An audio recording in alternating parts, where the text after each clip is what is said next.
Ang malawak na tanawin ng syudad ay kumikinang sa paanan ng penthouse ni Angelo, parang isang kumot na kumukuti-kutit at nabituin na inilatag para sa kanya lamang. Mula sa kanyang vantage point, ang mundo ay tila nakayuko sa kanyang kapangyarihan. Sa bawat gusali, bawat ilaw, isang patunay sa kanyang hindi matatawarang kayamanan. Isang ngiti ang sumilay sa kanyang mga labi, ngunit hindi ito umabot sa kanyang mga mata. Sa halip, isang anino ng pag-aalinlangan ang bumalot doon. Isang tanong na matagal nang nagpapahirap sa kanyang isipan.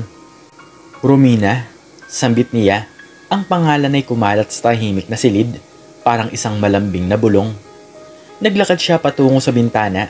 Ang kanyang mga kamay ay nasa bulsa ng kanyang silk bathrobe. Ang lamig ng salamin ay dumampi sa kanyang noo, ngunit ang init ng pag-aalinlangan ay mas matindi pa. Ang 2 taon nilang relasyon ay puno ng luho, ng di matatawarang pagmamahalan, ng mga pangako. Ngunit totoo ba ang lahat ng yun? O ang kayamanan lamang niya ang pinagmulan ng lahat? Isang hininga ang pinakawalan niya, mabigat at puno ng pag-iisip. Kailangan kong malaman. Bulong niya sa kawalan. Ang desisyon ay nabuo na. Susubukin niya si Romina. Isang pagsubok na maglalantad sa katotohanan ng kanilang pagmamahalan o sa isang kasinungalingan. Kinabukasan, isang kakaibang tensyon ang bumalot sa kanilang marangyang silid kainan. Ang halimuyak ng kape at bagong lutong tinapay ay tila hindi nakapagpagaan sa mabigat na hangin. Nakaupo si Romina sa tapat niya. Ang kanyang mga mata ay nagniningning sa sikat ng araw. Ang kanyang ngiti ay kasing tamis ng asukal. Ngunit para kay Angelo, may kakaibang pait sa tamis na yon. Mahal, simula niya. Ang kanyang boses ay kalmado, ngunit may bahid ng pag-aalinlangan. Bakit? Sagot ni Romina, sumipsip ng kanyang kape.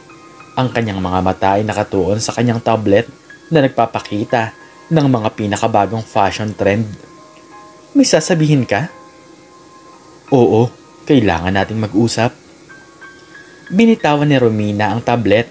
Ang kanyang kilay ay bahagyang kumunot. Tungkol saan? May problema ba, mahal?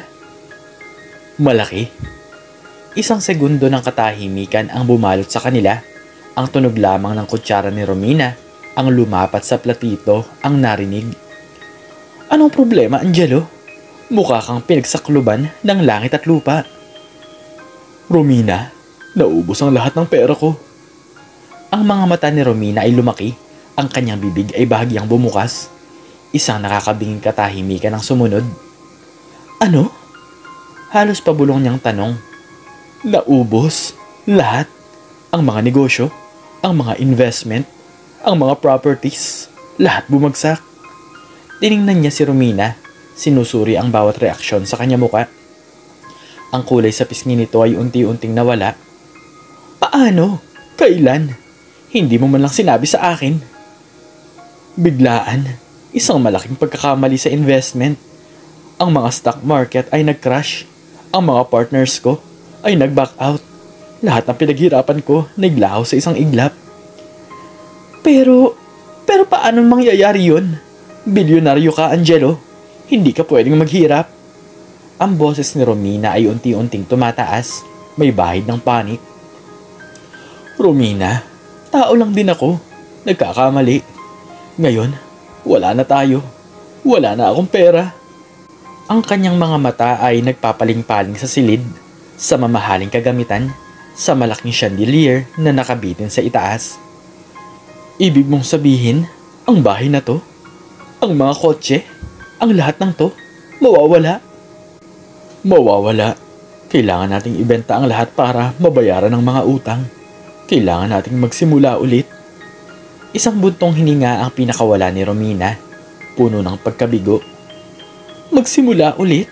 Angelo, hindi ko alam kung paano mamuhay ng walang pera. Lumaki ako sa marangayang buhay. Hindi ko kayang maghirap. Pero magkasama tayo, Romina. Di ba? Tayo ang magkasama sa hirap at ginhawa. Di ba yun ang sinumpaan natin? Tumingin siya sa kanya. Ang kanyang mga mata ay puno ng pag-asa, ngunit ang mga mata ni Romina ay tila nagbago. Mula sa pagkabigla ay naging lamig. Angelo, mahal kita pero hindi ko alam kung paano ko kakayanin to. Hindi ko alam. Tumayo si Romina. Ang upuan ay gumawa ng ingay ng itulak niya. Naglakad siya patungo sa bintana, tinitigan ang syudad na dati simbolo ng kanilang kayamanan. Ngayon ay tila isang paalala ng kanyang pagbagsak. Kailangan ko mag-isip. Sambit niya, ang kanyang boss ay malayo. Mag-isip? Tungkol saan? Tungkol sa atin. Tungkol sa buhay ko. Hindi ito ang buhay na pinangarap ko, Angelo. Ang kanyang puso ay kumirot. Ito na ba ang simula ng katapusan? Romina, hindi ko hinihingi na maging madali ito. Hinihingi ko lang ang iyong suporta, ang iyong pagmamahal. Lumingon siya, ang kanyang mukha ay blanko. Kailangan ko ng oras. At sa isang iglap, iniwan niya si Angelo sa silid kainan. Ang tunog ng kanyang mga takong ay unti-unting nawawala. Ang mga sumunod na araw ay puno ng katahimikan. Nang hindi inaasahang distansya, ang dating mainit na yakap ni Romina ay naging maikling dampi lamang. Ang kanyang mga halik ay naging mabilis at walang damdamin. Ang kanyang mga mata na dati puno ng pagmamahal ay ngayon ay tila naghahanap ng iba. Isang gabi, habang naghahanda sila para sa hapunan, napansin ni Angelo ang kakaibang pagbabago sa kanyang fiancé. Ang kanyang telepono ay halos hindi na niya binibitawan at palagi itong nakatago sa kanya. Parang isang lihim na kayamanan. Mahal, sino ang kausap mo dyan? Tanong niya, sinusubukang maging casual. Wala, si Chloe lang. Nagtatanong tungkol sa bagong koleksyon ng Hermes. Ngumiti siya, ngunit ang kanyang mga mata ay hindi nakatingin sa kanya. Sa halip, abala ito sa pagtatype sa kanyang telepono. Ang kanyang mga daliri ay mabilis na gumagalaw. Mukhang busy ka sa kanya. May bago ba siyang chismis? Oo, may bago. Ang dami. Nakakatawa nga eh. Isang maikling tawa ang pinakawalan niya, ngunit hindi ito umabot sa kanyang mga mata. Sa halip, ang kanyang mga mata ay tila nakatuon sa isang bagay na hindi niya nakikita. Kinabukasan, habang kunwari abala si Angelo sa pagbabasa ng pahayagan, narinig niya ang boses ni Romina sa kabilang linya. Naka-balkonahe ito. Ang kanyang boses ay pabulong, ngunit sapat na para marinig niya. Oo, sa Sabado. Sa The Peninsula. Ang ganda ng view doon, di ba? Sino yan? Tanong niya lumabas sa balkonahe. Agad na binaba ni Romina ang telepono. Ang kanyang mukha ay nagulat. Ay, ikaw pala, mahal. Wala, si Anya lang. Si Anya? Akala ko ba si Chloe ang kausap mo? Ay, oo nga pala. Si Anya. Tinatanong kung anong gagawin ko sa Sabado. Niyayaya ako mag-spa. Spa? Sa The Peninsula? Oo, doon daw ang bago nilang branch. Ang ganda raw ng ambience. Isang pag-aalinlangan ang kumapit sa kanya. Hindi ito si Anya. Hindi ganoon ang boses ni Anya. At ang The Peninsula ay paboritong lugar ni Romina para sa mga romantikong dinner, hindi sa spa. Ang kanyang puso ay kumirot. Ang pagsubok ay nagiging masakit sa katotohanan. Sa Sabado, sinundan niya si Romina. Nagmaneho siya ng kanyang lumang kotse. Isang Honda Civic na matagal nang nakatago sa garahe na ginagamit lang niya para sa mga errands na hindi niya gustong ipaalam sa pampubliko. Nakasuot siya ng baseball cap at salamin. Sinusubukan na maging hindi kapansin-pansin. Nakarating si Romina sa The Peninsula. Nakasuot ng isang eleganteng cocktail dress. Ang kanyang buhok ay maayos na nakapusod. Hindi ito spa attire. Pumasok siya sa lobby at sumunod si Angelo. Nagtatago sa likod ng isang malaking haligi. Nakita niya si Romina na papalapit sa isang lalaki. Matangkad, matipuno, at may suot na mamahaling suit. Ang lalaki ay may ngiti sa kanyang labi at isang yakap ang ibinigay niya kay Romina. Isang yakap na hindi yakap ng kaibigan. Narinig niya ang boses ni Romina, malambing, puno ng kilig. Oh, James, ang tagal kong hinintay ito.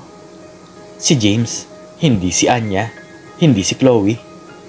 Ang kanyang puso ay kumirot, isang tunog ng pagkabigo ang lumabas sa kanyang bibig, ngunit agad niya itong napigilan. Sumunod siya sa kanila patungo sa isang pribadong dining area. Ang loob ay tahimik, ang mga ilaw ay dim, at ang bawat mesa ay may nakasinding kandila. Isang romantikong hapunan.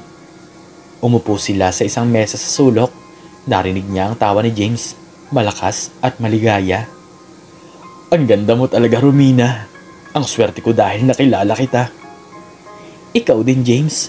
Ang gentleman talaga. Hindi katulad ng iba. Kumunot ang noo ni Angelo. Ang iba? Sino ang tinutukoy niya? Siya ba? Nagpatuloy sila sa kanilang pag-uusap.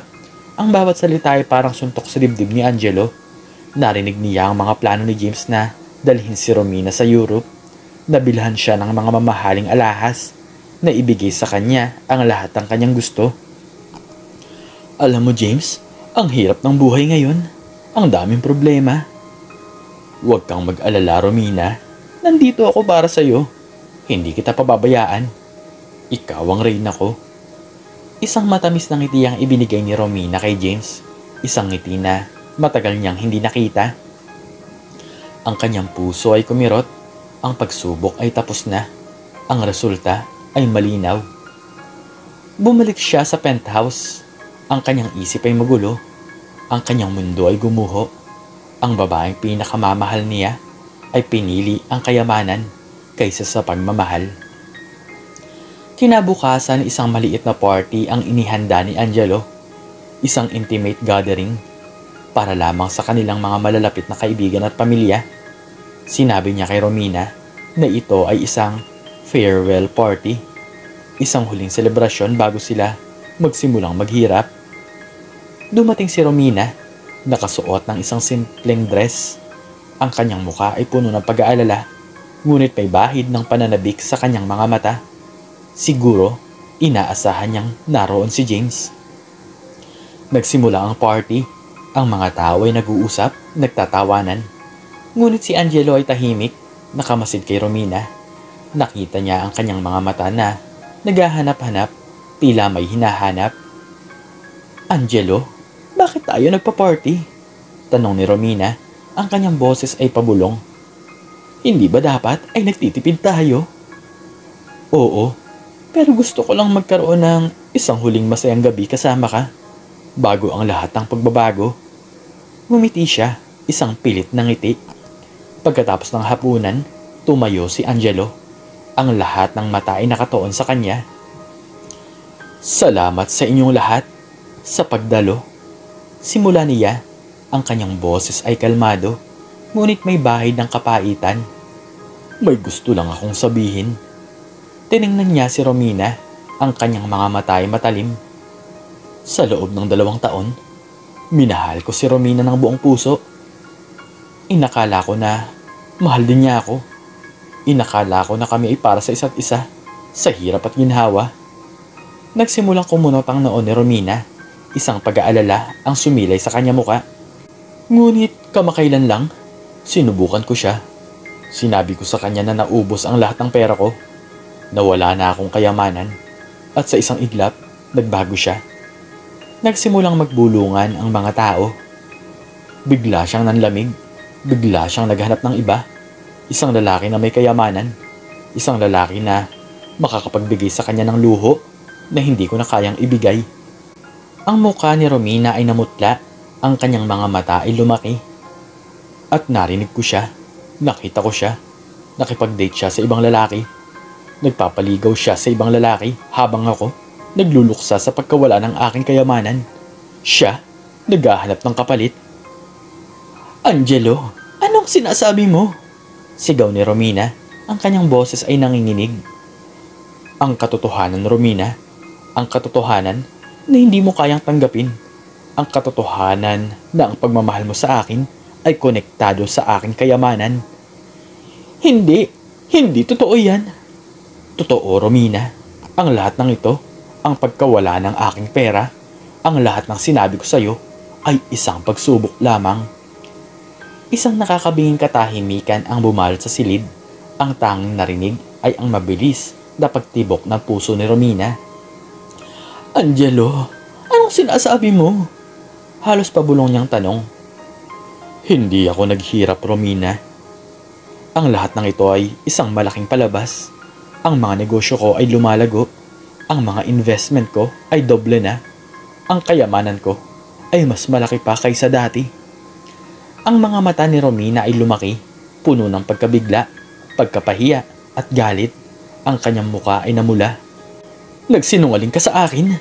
Sigaw niya. Ang kanyang boses ay puno ng puot. "Nagsinungaling ka rin sa akin, Romina. Nagsinungaling ka sa iyong pagmamahal. Nagsinungaling ka sa iyong mga pangako." "Hindi! Mahal kita, Angelo. Mahal na mahal kita." "Talaga? Kung mahal mo ako, bakit ka naghanap ng iba?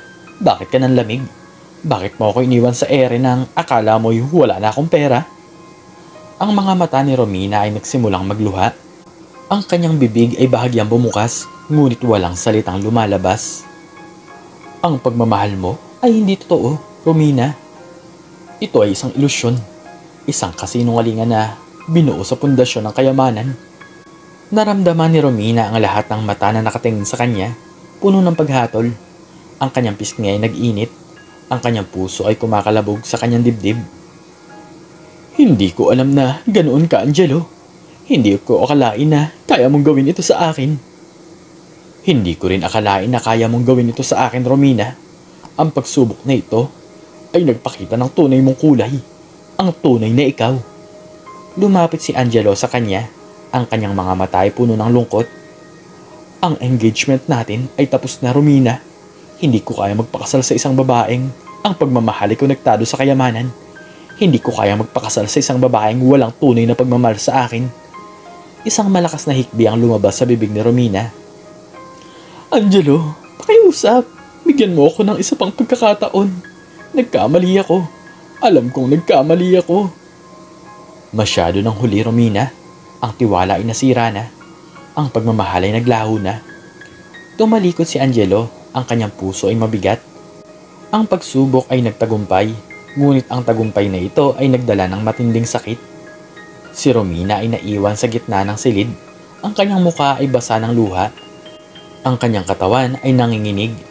Ang mga bulungan ng mga tao ay tila umaalingaw-ngaw sa kanyang mga tenga. Ang kanyang pagkapahiya ay umabot sa sukdulan. Tumakbo siya palabas ng penthouse. Ang tunog ng kanyang mga takong ay mabilis na nawala. Ang kanyang mga luha ay patuloy na umaagos. Ang kanyang puso ay puno ng pagsisisi. Naiwan si Angelo sa silid. Ang kanyang mga mata ay nakatingin sa malawak na tanawin ng syudad. Ang mga ilaw ay kumikinang pa rin, ngunit ang ganda nito ay tila nawala. Ang kanyang kayamanan ay nanatili, ngunit ang kanyang puso ay basag.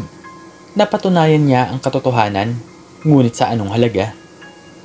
Ang sumunod na mga buwan ay naging panahon ng pagmumuni-muni para kay Angelo. Ang kanyang mga negosyo ay patuloy na lumalago, ngunit ang kanyang buhay ay tila kulang. Ang kayamanan ay hindi makakapagbigay ng tunay na pagmamahal.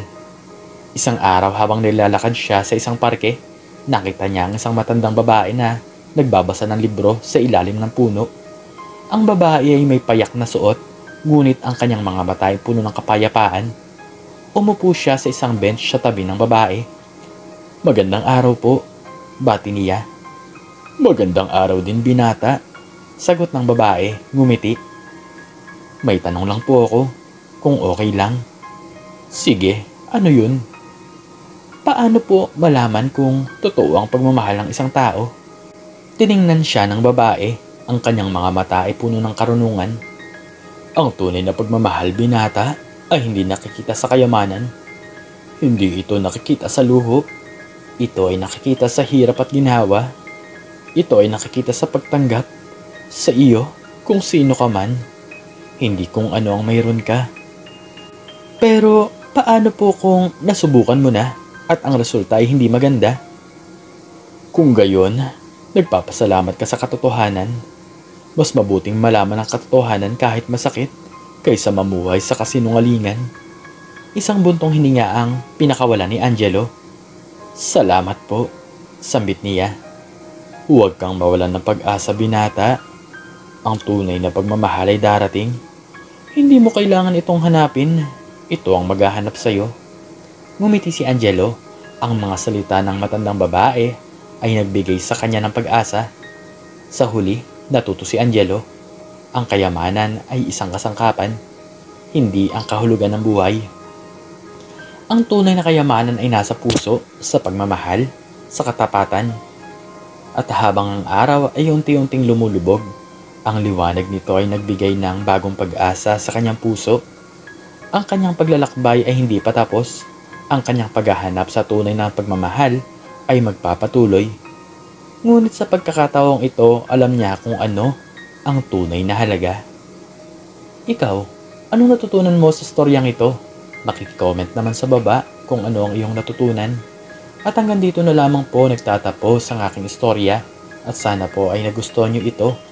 Please like, share, and subscribe and click the notification bell para palagi kang updated sa mga bago kong istorya.